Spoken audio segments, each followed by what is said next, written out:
Caros amigos, sejam muito bem-vindos ao Ateliê Canhuiam. Para quem ainda não me conhece, eu sou Felipe Canhuiam, proprietário e fundador do Ateliê Canhuiam. Nossa missão aqui é fazer com que o músico alcance o pleno recurso sonoro de seu instrumento.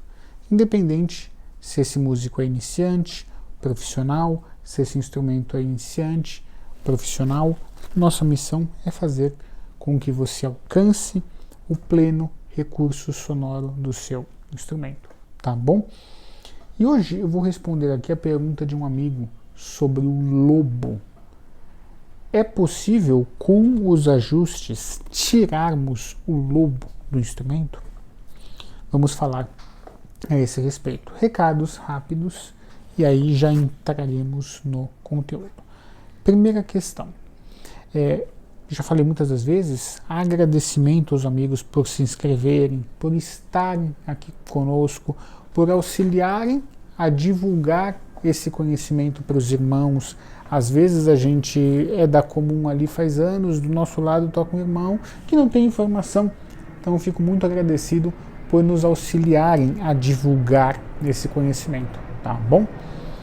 E aí nós temos a segunda questão antes da gente entrar no tema, né, que muitos sabem, mas ainda alguns não sabem, vocês não precisam necessariamente vir até o ateliê para que eu ajuste o seu instrumento, você pode enviar de onde estiver, é só entrar em contato através do WhatsApp aqui na descrição.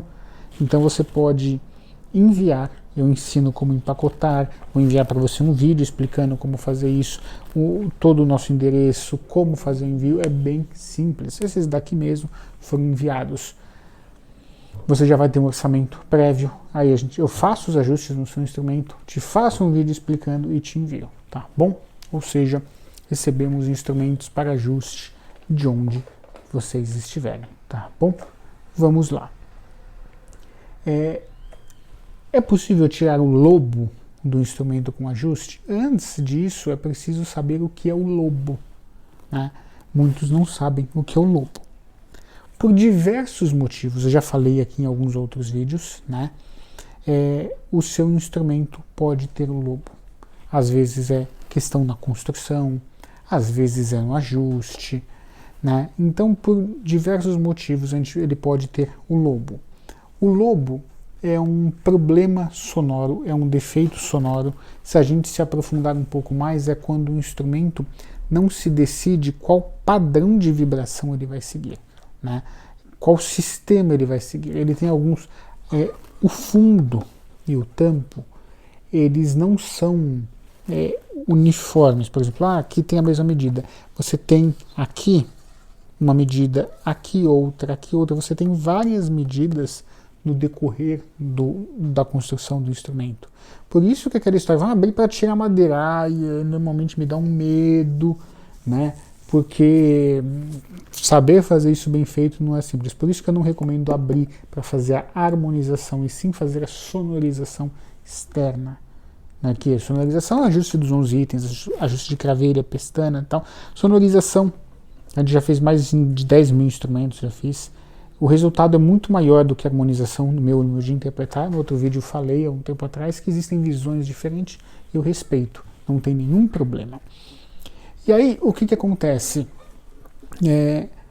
Às vezes, essa medida do tampo, do fundo, não ficou 100% precisa, tem uma falha. E aqui, o objetivo não é, o instrumento que o fulano fez tem lobo. Não, jamais, jamais. Acontece, nós somos humanos, certo? Até os cellos do Strade tem cello com lobo. Eu não lembro se o Iomar estava usando o Montagnana ou o Strade, tem gravações com tira-lobo aqui, né? E aí o lobo é quando você não tem a definição do sistema de vibração e ele solta um som que uiva, né? E parece um uivo de um lobo. Por isso esse fenômeno é apelidado de lobo, né? E aí você precisa pôr o tira-lobo, que na verdade não tira, transfere o lobo. Normalmente nessa região, tá? O lobo apresenta no violino, viola violoncelo e contrabaixo. Em outros instrumentos também, claro, mas no violoncelo e contrabaixo com mais presença do que nos dois primeiros, tá? O violino tem muito menos lobo. Toda vez que eu falo de vídeo de lobo, todo mundo pensa que seu instrumento tem 15 lobos, né? Não, né? Lobo, graças a Deus, ele é raro no violino, tá? E na viola. Então, isso é o lobo. Fiz um resumo. Não falei tudo porque já fiz um vídeo a esse respeito. Agora a pergunta é, nos ajustes é possível nós tirarmos esses lobos? Bom, em alguns casos sim, em alguns casos não. Tudo depende de como o instrumento vai responder. Por exemplo, nós temos uma distância de corda vibrante entre o início da pestana e o início e o cavalete aqui, certo? E muitos dos instrumentos, quando eu ajusto e eu corrijo essa distância, eu ponho a alma na posição certa, eu corrijo a distância do estandarte, cavalete na espessura, qualidade, enfim. O lobo por si só, ele sai, é eliminado, ou ele atenua muito, tá? Ele atenua muito. Em raros casos, por causa da construção do instrumento, ele ainda permanece. E aí a gente vai para o tira-lobo. Eu queria que saísse, mas nem tudo a gente pode controlar, né? Nem tudo a gente consegue controlar. Então muitas das vezes no ajuste a gente elimina e muitas das vezes a gente não elimina. Aí eu faço uma experimentação de uma distância de corda vibrante diferente do padrão. Aí às vezes o lobo sai, mas o som não fica interessante do instrumento. Então muitas das vezes a gente precisa tomar decisões e escolhas. E aí eu recomendo a distância correta e a gente põe um tira-lobo. O tira-lobo, ele não vai, de fato, esse nome está incorreto, ele não vai tirar o lobo, ele vai transferir o lobo. Por quê? Ele adiciona um peso aqui. Conforme a gente vai mudando ele para baixo, né, entre o cavalete e o estandarte, vai mudando ele para baixo e para cima, a nota ela vai sendo transferida do lobo para uma outra nota. Então o objetivo quando a gente tira o lobo é tirar dessas posições que a gente usa mais e transferir, jogar ele para uma região que a gente usa menos, tá? Então, infelizmente isso é comum em alguns instrumentos. E também é comum afligir os músicos, porque aí o violoncelista vai pôr na capa, o violoncelo mexe o lobo, o tira-lobo já desfez aquele trabalho, ou a vibração vai trazendo. Então pode acontecer do ajuste não tirar 100% o lobo. Na maioria, né, e isso também tudo depende do nível do lobo. Tem lobos que são mais discretos e tem lobos que uivam mais, né, que são mais fortes. Então, em alguns casos sai, em outros casos não sai, tá bom? Eu tenho outros 2 ou 3 vídeos grandes explicando o que é o lobo, assistam. Esse aqui é sobre o ajuste. Outra coisa que está muito presente, às vezes o violoncelo tem um lobo muito, pode ser qualquer um, tá? Estou dando exemplo aqui do cello, um lobo muito presente, mas o músico quer fazer um ajuste, que é a sonorização, com um cavalete mais simples, não quer trocar pestana, não quer trocar a alma foi cortada na medida errada, original, não quer pôr o rabicho em Kevlar, que a gente vai conseguir controlar melhor a distância do estandarte. E aí, nem sempre a gente, se não fizer um trabalho bem completo, consegue fazer isso, tá? Então, espero que vocês tenham compreendido. É muito comum, não é muito comum o que eu vou falar agora, é relativamente comum. Por exemplo, esse violino foi enviado, né?